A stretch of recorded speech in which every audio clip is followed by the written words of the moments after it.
You're the owner of a small business, which means you're also the tech guy, and HR, and personal assistant, and head honcho, and intern. You could use another pair of hands, like the experts you'll find at Verizon Small Business Days, April 21st through 27th. Get a free tech check, special deals, and more. Call 1-800-483-4428 or visit verizon.com/smallbusiness to book your appointment. Verizon Business.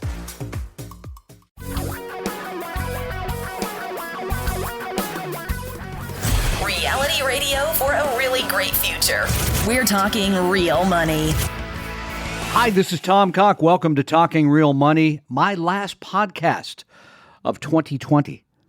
I'm waiting for applause for the end of the year. Yeah, and this is one we're going to look back and say, man, that was a hard year. And among all of us, I had it easier than most because I kept my job, my finances didn't change, and I haven't lost anyone to COVID. And I know many of you have had all of those things happen to you. So again, we're thinking about you. My heart goes out to you, and I hope 2021 is a better year. By the way, speaking of positive, one thing that happened over the holidays that would have not happened had it not been for COVID was we had a family-wide Zoom meeting, including nieces and nephews I had not seen in years. That would not have happened without COVID. So sometimes out of all this, something good can happen. And that brings me to today's podcast. As I said, good riddance to 2020, but what can we learn? Looking back over a financial crisis, a pandemic, what lessons can we take away? I think the first one is, and you go back to 2008 again to see how clearly important this is, and that is avoiding high interest rate debt. Those who owe paid a big price, right? Because if they lost their job, they couldn't pay that stuff back, they default, et cetera, et cetera. It's just good to be out of debt, especially, I think, anything over about 5% interest. Anything over 5% interest, I think you should pay off. Get rid of that. If you can't pay the debt, can't pay bills plus others, it's just not a good place to be. Number two, pay attention to interest rates. Wow, this is a great lesson because look what happened this year. Mortgage rates have fallen and fallen and fallen down to the place where if you had a mortgage from 3 or 4 years ago, maybe even as close as 2 and 3, you probably want to look at refinancing because you can save a lot of money. You could either lower your payment, you could save a lot of interest. It just makes sense. Brings me to number 3. This is the toughest part. It always is as an investor, and that's keeping your emotions out of all of this. And boy, the number of people that called and told me this year, it's different. We've never had a pandemic. Well, of course, we did 100 years ago with the flu outbreak in 1918. Not many of us around who survived that one and this one, but you got to know your risk tolerance. Markets dropped by about 30% in 3 weeks. And I had people on the phones literally crying because they thought it was going to go to zero. Wanted to quit. You need to know how much pain you can take. By the way, we offer a risk quiz absolutely free at talkingrealmoney.com. Number 4, pardon me. Can't count after 2020. Trading stocks can be entertaining, but not profitable.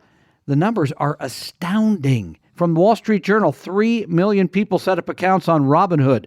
Overall, according to the Journal, spending on brokerage apps like Robinhood, TD Ameritrade, and Charles Schwab increased an average 65% compared with 2019. Customers spending $770 a month, as my wife pointed out. Wow, that's a lot of money if you're on limited income. Why are you doing that? You're doing it because you're bored, I hope, not because you think you're going to get rich. There's no one we know who trades stocks successfully. Even the biggest hedge funds have been losers to just owning a globally diversified market. That brings me to diversify. Yeah, it's boring. It's not as exciting as putting all that money in Tesla and seeing it go up 700% in 1 year. But a diversified portfolio is profitable too with so much less risk. And look at what happened early in the year, the big stocks, right through the pandemic, the crisis. The big stocks went up a lot. And then look what happened at the end of the year. Small caps up over 20% the last 2.5 months of the year. You got to own all of them. And that brings me to another one, very important. Markets, well, stock markets, they provided a bumpy but very predictable ride. Short-term stocks are always unpredictable. Bonds should be there to give you cushion, not to make you a lot of money. And at the end of the day, your portfolio is about you. It's not about the markets. You aren't paying attention to the prices of securities. You're paying attention to how much return you need on your portfolio. And as I said, how much volatility you're willing to accept. And that brings me to another one. This is one that comes up all the time. I hear from so many of you on the radio show and when you call in to chat. Is this the right time to invest?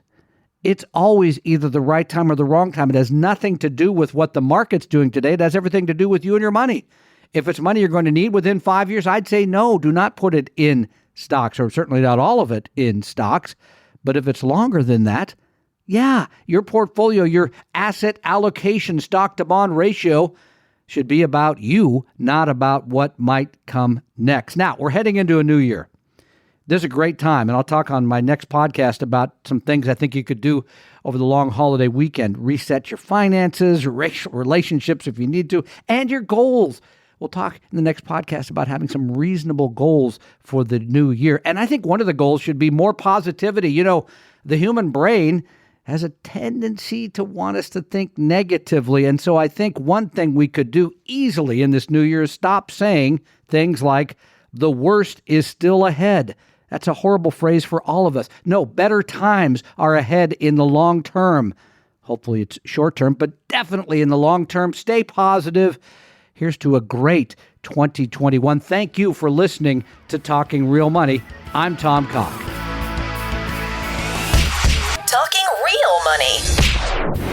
We hope you realize that the information provided on Talking Real Money is for educational and hopefully enjoyable purposes only. Providing personalized financial planning or investing advice takes time, so please consult with a really good fee-only fiduciary investment, tax, or legal advisor. We know a good one. Investing must always involve risk. In other words, you can and probably will lose money at times.